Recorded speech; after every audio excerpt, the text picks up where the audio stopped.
Welcome to Bedtime Horror, your portal to scary stories.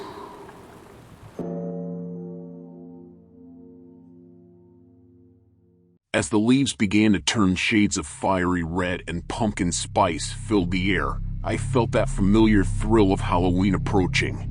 There was something about the crisp October evenings that compelled me to seek out the perfect pumpkin, and this year was no exception. I'd heard about a remote pumpkin patch on the outskirts of our quiet little town, a place that had a certain rustic charm and an air of mystery about it. As twilight settled in, I decided it was the perfect time to venture out on this pumpkin hunting adventure. The drive to the patch was a journey into the heart of the countryside. The narrow road was flanked by towering cornfields that seemed to stretch endlessly. It felt as though I was leaving civilization behind, heading into the unknown. But the prospect of finding that one exceptional pumpkin kept me going. When I finally arrived, the sun was setting, casting long shadows across the sprawling pumpkin patch. Rows upon rows of plump, orange gourds awaited their new homes. I stepped out of my car and felt the cool breeze rustle through the cornfields that bordered the patch.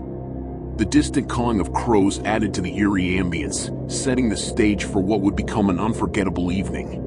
With a flashlight in hand, I wandered deep into the patch, carefully inspecting each pumpkin as I went along. The moon, barely a crescent in the night sky, cast dim and eerie light. It was a peaceful scene, one that should have filled me with the warmth of autumn. But that's when I first heard it, the rustling. I froze, my heart pounding in my chest. It couldn't be the wind, it was too rhythmic, too deliberate. My flashlight's beam revealed nothing but more pumpkins. Then came the whispers, soft and haunting, like voices carried on the wind.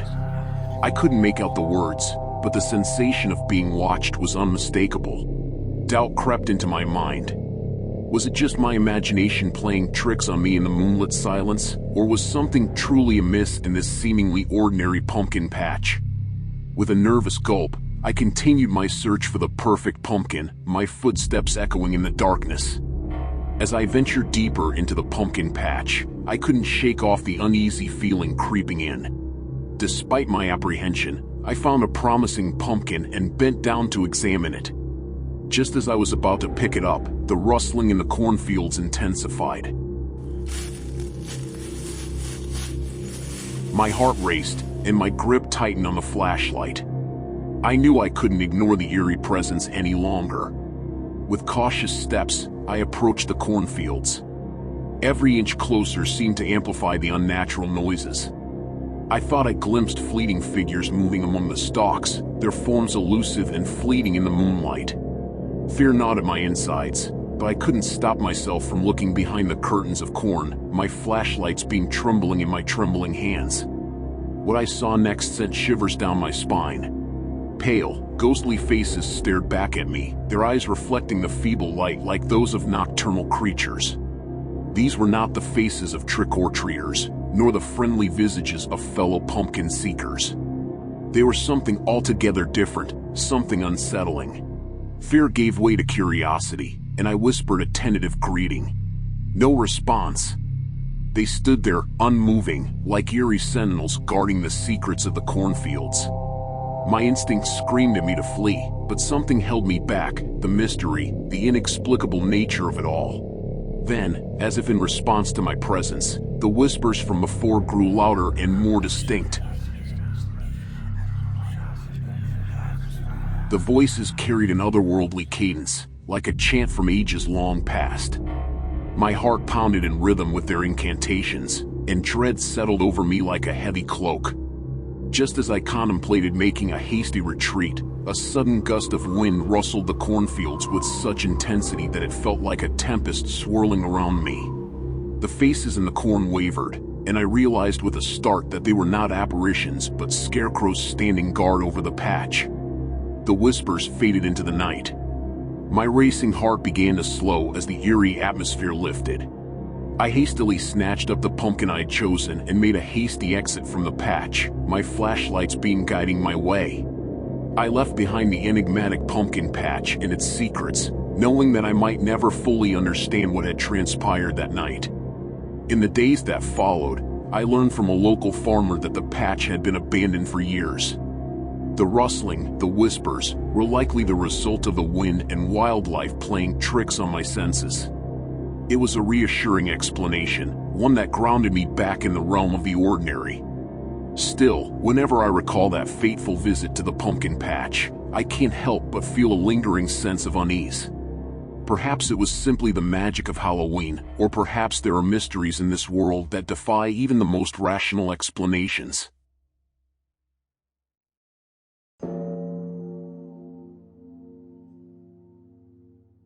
Back when I was a kid, Halloween was a big deal in our neighborhood. Our family would decorate the front yard with spooky stuff like fake cobwebs, plastic skeletons, and a life-sized witch that cackled when you walked by. We also put out a big bowl of candy for all the trick-or-treaters. One Halloween night, it was just like any other. The sky was dark, and there was a chill in the air. My parents had gone all out with their costumes. Mom was a mummy, and Dad was Frankenstein's monster. They were having a blast greeting the neighborhood kids and handing out candy. As the night went on, something strange happened. A trick-or-treater showed up who was different from the rest. This kid, or at least we thought it was a kid, was wearing a costume that looked like it had seen better days. It was all torn up, and there were patches on it like it had been stitched together. They had this eerie mask on, and it seemed like they were just staring at us. At first, we thought it was just another creative costume, but this trick-or-treater didn't say trick or treat or anything. They just stood there, not moving an inch. It gave us all the creeps. We tried to offer them candy, but they didn't take it. They didn't even make a sound. My parents exchanged puzzled looks, but they figured maybe it was just a shy kid. So, they closed the door and went back to their Halloween duties. But the weirdness didn't end there. As the night wore on, more and more trick-or-treaters arrived, and to our surprise, they all looked like the first one, tattered costumes, strange masks, and not a word from any of them. It was like a scene from a spooky movie, and the eerie silence made it even stranger. I watched from the window as my parents nervously handed out candy to these odd trick-or-treaters. It was hard to tell their ages because of the costumes, but they all moved so slowly, like they were in no rush to leave. It was starting to feel less like Halloween fun and more like something out of a horror story. That's when my parents decided to take action. They thought maybe these kids needed help or were lost. They went outside to talk to them, but as soon as they stepped onto the porch, the trick-or-treaters scattered into the darkness. My parents were left standing there, bewildered and more than a little spooked. What was going on? Who were these kids, and why were they acting so strange? Little did we know that the answers to these questions would soon lead us into an even scarier situation. After the strange trick-or-treaters disappeared into the night, my parents were left with more questions than answers. We tried to carry on with our Halloween festivities, but the eerie encounter had cast a shadow over the night. As the hours passed, we couldn't help but feel like we were being watched.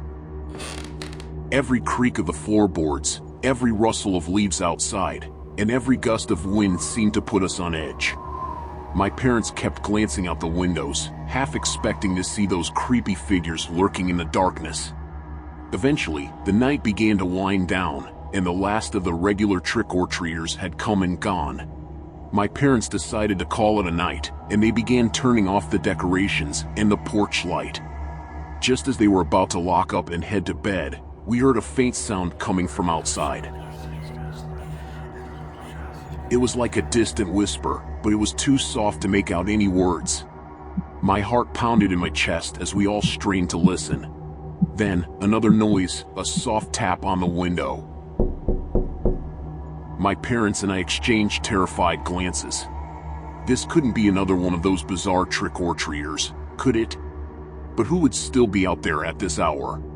With caution, my parents approached the window. They slowly pulled back the curtain and peered outside. What they saw froze them in their tracks.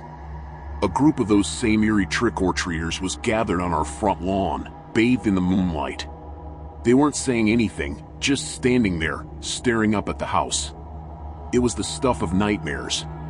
My parents decided it was time to call the police. This was no longer a Halloween prank, it was downright disturbing. While they were on the phone with the dispatcher, they kept a close eye on the silent figures outside. Within minutes, the police arrived, their flashing lights slicing through the darkness. They approached the trick-or-treaters cautiously, demanding to know who they were and what they were doing here. As it turned out, these weren't kids at all. They were adults, residents of a nearby group home for individuals with severe disabilities. Somehow, they had managed to escape their caregivers' supervision earlier in the evening. Their costumes were a result of their limited understanding of Halloween, and their silence was due to their communication challenges. The police promptly contacted the group home, and caregivers arrived to collect their charges. It was a mix of relief and sympathy.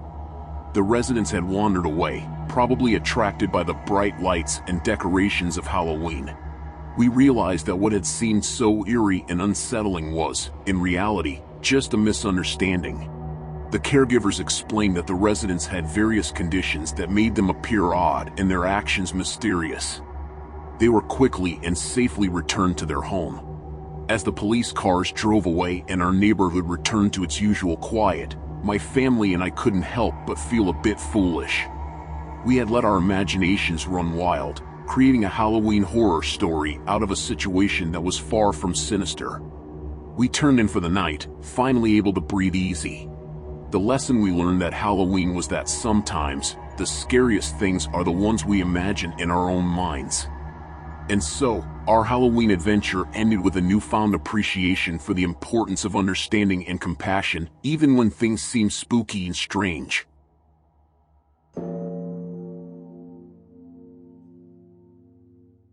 Halloween night had us gathered in the TV room, enjoying a spooky movie as a family. The atmosphere was filled with laughter and the delicious scent of buttered popcorn. It felt like the perfect evening until, suddenly, it wasn't. A strange noise echoed from downstairs, a soft, eerie creak that sent shivers down our spines. Naturally, curiosity piqued, but we didn't want to alert whatever or whoever might be down there. So, we concocted a plan. We would sneak down together, as quietly as possible. The mood shifted from lighthearted to tense as we tiptoed our way down the creaky staircase. At the bottom, the darkness of the hallway greeted us. We moved slowly, one cautious step at a time, trying to make as little noise as possible. The source of the sound was still a mystery, but we couldn't shake the feeling that something was amiss. As we reached the living room, our eyes widened with fear. The curtains were billowing in the chilly October wind, the moonlight casting eerie, shifting shadows around the room. The window was wide open, and it didn't take long for us to realize that this was the source of the noise. But then, as we stood there, frozen in shock, we heard it, slow, deliberate footsteps, echoing from somewhere deeper in the house. They were getting closer, and the panic began to surge within us. We couldn't see who or what was approaching, but we knew we needed to act quickly. As the footsteps drew nearer, we frantically searched for a place to hide. Panic set in as we realized that the intruder was now in the hallway just beyond the living room. We were trapped, our only refuge being the heavy curtains draped around the room. We darted behind them, our hearts pounding loudly in our chests. The curtains billowed, obscuring our vision as we huddled together, peering cautiously through the gaps. The footsteps grew louder, more menacing, and it felt as if the air had thickened with tension. The intruder entered the living room, shrouded in darkness, and we strained to catch any glimpse of their identity. The only sound was the eerie rustling of the curtains. Our breaths came in shallow, fearful gasps as we clung to each other, praying that we remained hidden. Suddenly, a flashlight pierced the darkness, revealing the intruder's silhouette. It was a chilling sight, a masked figure, clad in black, moving methodically through the room. The beam of the flashlight swept across the room, casting eerie, elongated shadows that danced menacingly on the walls. We dared not make a sound, our hearts pounding so loudly that we were certain the intruder could hear them. The flashlight beam moved away from us, and we seized the moment, slowly and silently retreating further behind the curtains. With bated breath, we watched as the intruder continued their search of the room, seemingly unaware of our presence. It was then that we realized we needed help, and fast. Our trembling hands reached for our phones, fingers fumbling to dial 911. In a hushed voice, we conveyed our desperate situation to the operator, praying for a swift response. Time seemed to stretch, each second feeling like an eternity, as we waited for help to arrive. The intruder drew closer, and we could feel the weight of their malevolence in the room. Finally, the distant wails of sirens filled the night air, growing louder with each passing moment. The intruder froze, the flashlight trembling in their grip. They must have heard the sirens too. Panic flashed in their eyes as they realized that their time was running out. With a sudden burst of movement, they fled the room, leaving the curtains to fall still. Moments later, the police burst in, their flashlights sweeping the room as they secured the area. The intruder was apprehended, their masked face illuminated in the harsh glow of the police lights. It was revealed that the intruder had been a random burglar, their motive purely opportunistic. Our home security measures were immediately bolstered, and we vowed never to underestimate the importance of vigilance. The night had been a harrowing ordeal, but it had also shown us the strength of our family bond and the resilience of our spirits in the face of terror.